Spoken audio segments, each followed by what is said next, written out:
Magandang gabi po, Luzon, Visayas at Mindanao.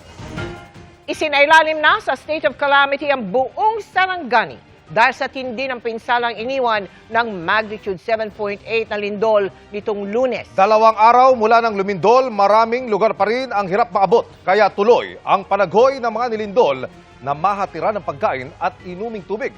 Mula po sa bayan ng Glan, nakatutok live si Maki Pulido. Maki!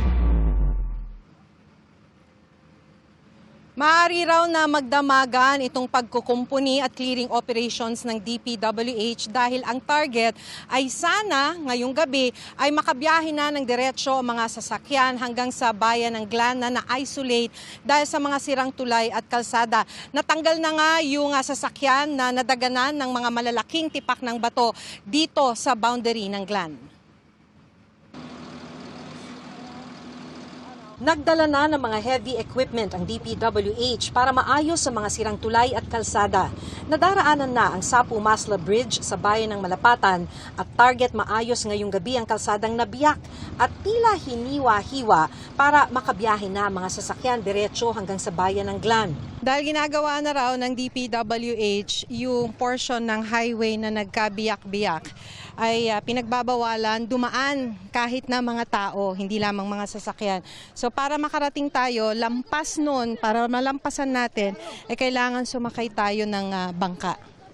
Habang inaayos ang kalsada, naghihintay pa rin ng tulong ang mga biktima ng lindol sa bayan ng Glan. Ito na lang ang natira sa bahay ni Julito dahil wala nang matuluyan, sa gilid ng kalsada siya gumawa ng pansamantalang matutulugan. Walang mapagkakitaan mula ng lumindol kaya't wala nang pambili ng makakain o maiinom. Hintay pa rin ang tulong. Wala mang matulong pa na tanggap namin. Pagkain at saka tubig. Walang mainom. 3 araw na rin naghihintay ng kahit kaunting tulong si Ronald Zubel. Gustuhin mang kumita, wala namang nag-aarkila ng kanyang bangka mula ng lumindol. Sa oras na maubos ang kanilang 5 kilong bigas, wala na raw siyang maipapakain sa 3 niyang anak. Lapit na maubos, ma'am. Kunti na lang. Yan na ang problema, may kasi hindi kami kamanap buhay kasi ganito ngayon, ma'am. May lindol, wala namang trabaho. Importante lang, ma'am, bigas lang, ma'am, saka tubig, yan lang, ma'am. Sumtulugan ng anak namin. Ma'am. Sabi ng lokal na pamahalaan ng Glan, pahirapan talaga ang pagdating ng relief goods, kaya't hinihintay nilang maayos ang kalsada para mapabilis ang pagdating ng tulong. Sa mga naghihintay ng tulong, no, naiintindihan namin sa humingi lang kami ng pasyensya, kami gusto talaga namin makarating agad. Pero naiintindihan naman natin na hindi talaga natin mapabilis kasi yung daan wala. Pero pati matitirhan, malaking hamon para sa maraming biktima ng lindol. Nasa 20 bahay yung dating nakatirik sa gilid ng bundok na ito dito sa bayan ng Glan sa probinsya ng Sarangani.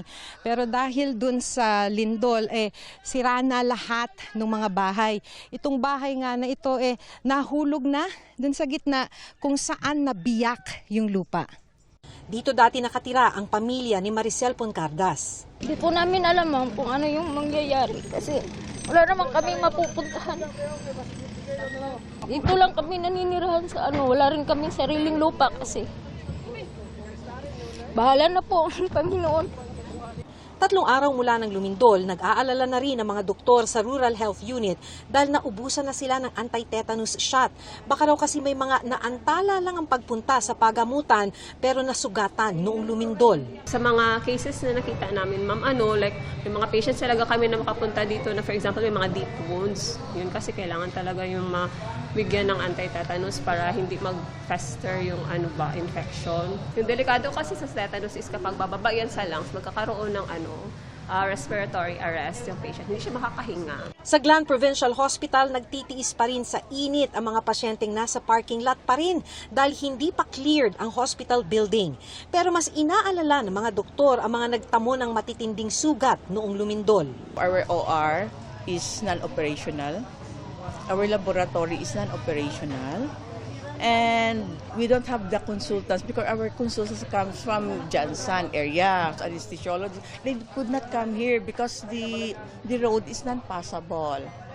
No, so these patients need to be airlifted or by sea ambulance or whatever available that for them to be transferred to higher facility. Isa si Cambria sa 3 araw nang naghihintay na mailipat ng ibang ospital. May malalim na sugat siya sa ulo at dislocated din ang kanyang kanang paa matapos madaganan ng pader nang tumama ang lindol. Mahirap talaga, ma'am.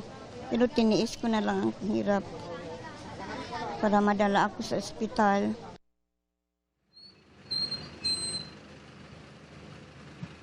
Dahil sira pa ang kalsada ay gumamit na ang Kapuso Foundation ng commercial fishing vessel mula General Santos City.